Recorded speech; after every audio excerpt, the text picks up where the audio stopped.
আপনারা অনেক অন্ধভক্ত দেখেছেন, কিন্তু ভারতের সেনা অন্ধভক্ত দেখেছেন? আজকে আমাদের কারণে একটি ভারতীয় সেনা অন্ধভক্ত দেখাও।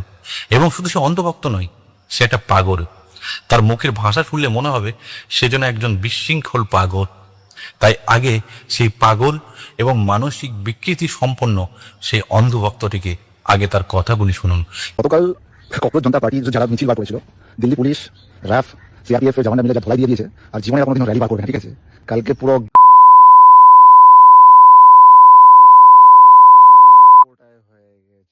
লাভ মোদিজি, এটা আমি সারা জীবন বলবো। আমি যাদের এই দেশে থাকতে কষ্ট হচ্ছে, অসুবিধা হচ্ছে, কাদের হচ্ছে আমরা বুঝতে পারছি, তাদেরকে বলবো বাংলাদেশ বা পাকিস্তানের মতো দেশ খোলা আছে, তোমরা চলে যেতে পারো। সুখে এতে আছে, তো ওই জন্য এদের অনেক যে সমস্ত এই মানসিক বিকৃতি সম্পন্ন অন্ধভক্তটির নাম হচ্ছে অমিত দাস। এ নাকি নিজেকে একজন স্পিকার নামে নিজেকে পরিচয় দেয়। সে নিজের ভিডিওতে সবসময় ভারতবর্ষে যারা ইয়ং জেনারেশন আছে, আমার ওয়েস্ট বেঙ্গলে যারা ইয়ং জেনারেশন আছে, তাদেরকে ভিডিওর মারফতে ফোর্সের জন্য মোটিভেট করে। খুব ভালো কথা, সে ফোর্সের জন্য সমস্ত বাচ্চাদেরকে মোটিভেট করে, সেটা খুব ভালো। আমি একজন ফৌজি হিসাবে তাকে স্বাগত জানাই। কিন্তু বিগতকালে তার ইউটিউব এবং ফেসবুকে ভিউজের জন্য সে এমনভাবে তার ভিডিও তৈরি করছে, সে নিজেকে একটা ধর্মের মানুষ হয়ে অন্য ধর্মের মানুষকে টার্গেট করে সে ভিডিও বানাচ্ছে। এমনকি বিগত সময় আপনারা সবাই দেখেছেন আমাদের ভারতবর্ষের বুকে একটি যুব সম্প্রদায়ের একটি আন্দোলন যারা করেছিল, আমাদের দেশের প্রধানমন্ত্রী এবং আমাদের দেশের সমস্ত সরকার তাদেরকে সে আন্দোলনকে স্বীকৃতি দিয়ে তাদের দাবি দাওয়াকে পূর্ণ করেছেন। এবং এই ভদ্রলোক অমিত দাস, সে একটি সমাজ মাধ্যমে এসে সেখানে একটি ভিডিও বানিয়ে সেই আন্দোলনকারীদেরকে এমন এমন বিচ্ছি এবং কটূক্তি ভাষায় গালাগালি করেছে, যেটা আমি একজন ফৌজি হিসাবে তার জন্য আপনাদের কাছ থেকে ক্ষমা চেয়ে নিচ্ছি।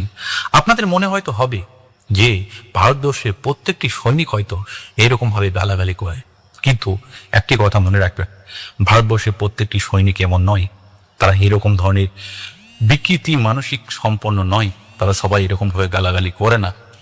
কিন্তু কথা হচ্ছে এখন এটাই যে এর যে গালাগালি আপনারা দেখলেন বা শুনলেন, এতে আপনাদের মনে একটি দাগ কাটতে পারে। আপনাদের মনে হতেই পারে যে প্রত্যেকটি ভারতের সেনা হয়তো এরকম, কিন্তু ভাই প্রত্যেকটি ভারতের সেনা এরকম নয়। এই যে ব্যক্তি যে ভিডিওটা বানিয়েছে, যেখানে আমাদের ভারতের যুব সমাজকে গালাগালি করছে, তাদেরকে পাকিস্তানে পাঠিয়ে দেওয়ার কথা বলছে, তাদেরকে বাংলাদেশে পাঠিয়ে দেওয়ার কথা বলছি, তাই এই অমিত দাস যদি আমার এই ভিডিওটা দেখে থাকে, তাহলে তাকে আমি বলছি তার একটি কিন্তু সে কোচিং ইনস্টিটিউট চালায়।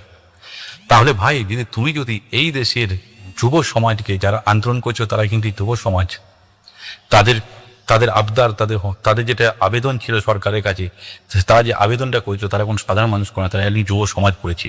তাহলে আজকে সেই যুব সমাজকে তুমি যদি পাকিস্তান এবং বাংলাদেশে পাঠিয়ে দেবে, তাহলে তোমার কোচিং সেন্টারে চলবে কি হবে?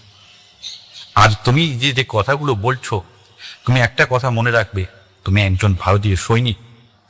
তুমি ভারতীয় সৈনিক হয়ে যেদিন ভারতীয় সৈন্যের পোশাকটা যেদিন তোমার শরীরে জড়িয়েছিলে, সেদিন থেকে তুমি তোমার সমস্ত কিছুকে বলিদান দিয়ে দিয়েছ।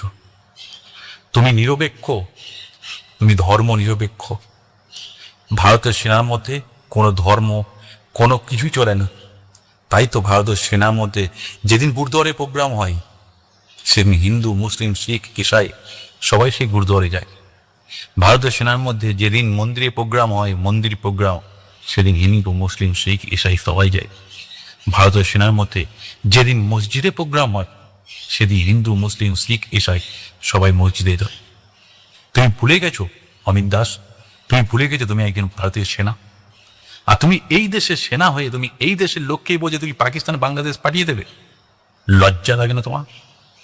সামান্য কিছুটা ভিউজের জন্য, সামান্য কিছুটা সাবস্ক্রাইবারের জন্য তুমি এইরকম ধরনের ব্যবহার করছো। তোমার কাছে আমি একজন ফৌজি হিসাবে তোমার জন্য আমি গোটা দেশবাসীর কাছে ক্ষমা চেয়ে নিচ্ছি যে এরকম ভাষার জন্য আমি একজন ফৌজি হিসাবে ক্ষমা চেয়ে নিচ্ছি। কিন্তু তোমাকে একটা কথা বলছি, তুমি জনসম্মুখে এসে তুমি তোমার এই ভিডিওর জন্য জনসম্মুখে এসে যেভাবে তুমি ভারতীয় যুব সমাজকে যেভাবে তুমি গালাগালি করেছো, তার জন্য তুমি ক্ষমা চেয়ে নাও। আপনাদের মতামত আপনারা কমেন্ট বক্সে ভিডিওতে জানাবেন। জয় হিন্দ, বন্দে মাতরম, ভারত মাতা কি জয়।